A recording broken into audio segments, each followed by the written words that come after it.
Hello friends, welcome sa channel ito. Ito yung G Solutions at sa pagkakataong ito muli, mag-solve tayo ng mga circuit problems at meron tayong madaling sample dito, pure inductor.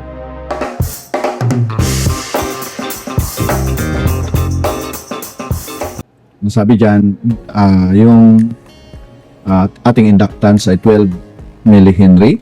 Kalagay dyan, 12 millihenry.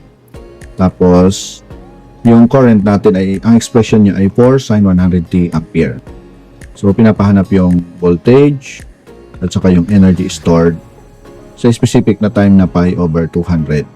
Yung formula ng pagkuha ng voltage ng inductor natin ay express sa B equals L di over dt.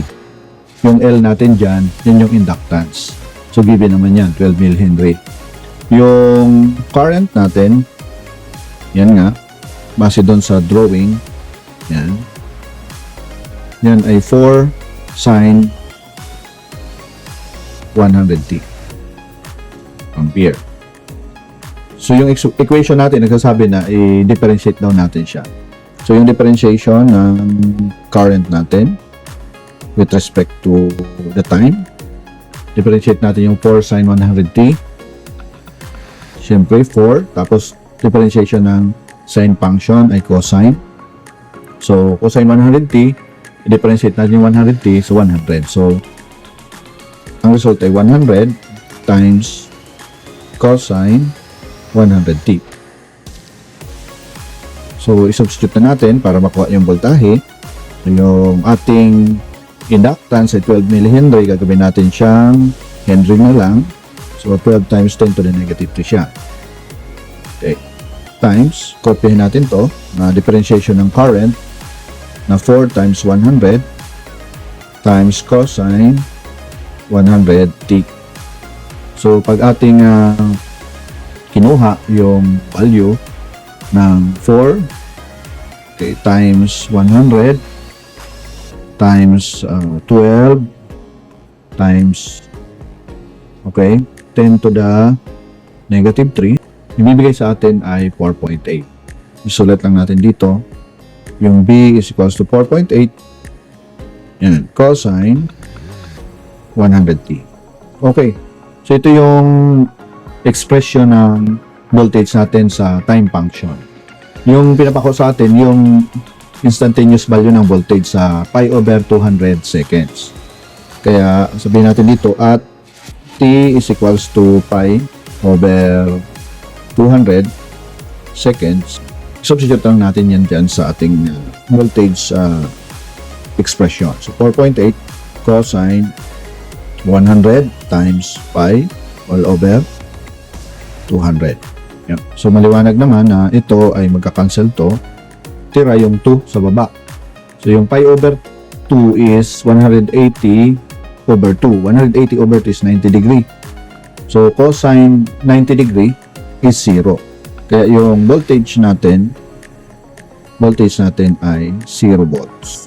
So, ito yung hinahanap nating result. 0 volts siya. O, ngayon, ang ano naman, yung energy stored.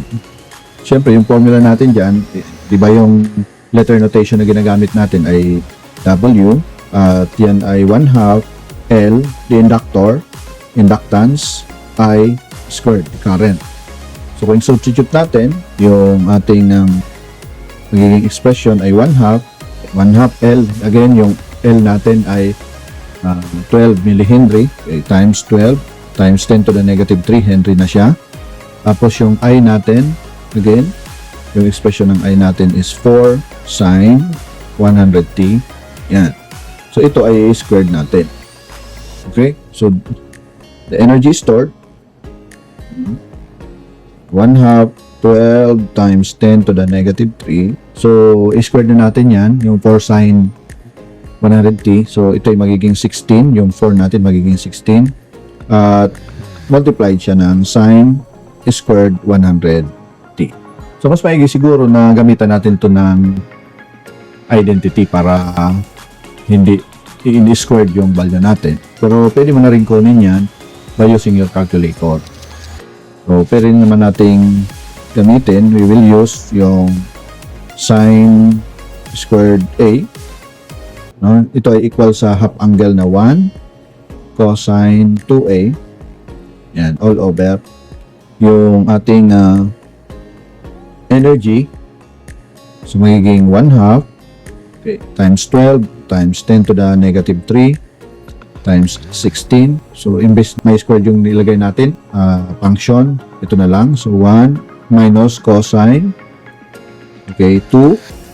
Yung A natin dito ay 100t. So, yan, 100t.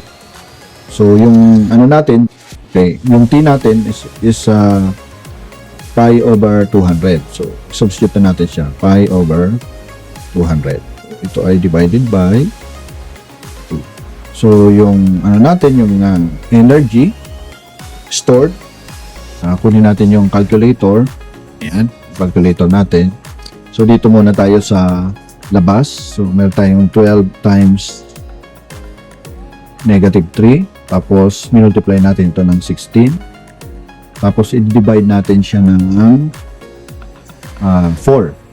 Kasi, meron tayong ano rito, 2 and 2. So, multiply yan, 4 na siya. So, itong lahat, 12. Divided by 4. Yun. So, ang result ay 0.048. Okay, 1. Yung cosine, itong part na to, ano natin sa calculator, yan ay cosine 2. Yan, ito mag-cancel din to eh. Yan. So, ito rin yung ano niya.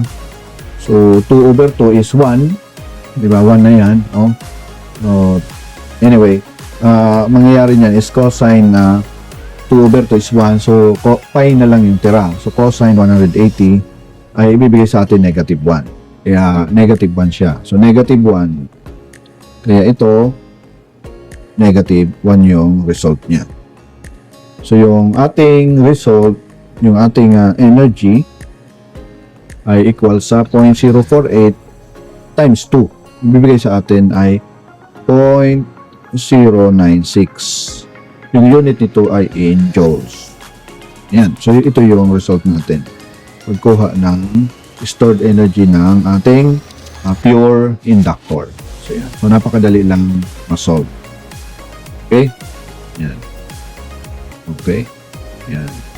So, thank you so much for watching this video. Sana nakatulong ito sa pag-aaral mo sa larangan ng electrical engineering practice.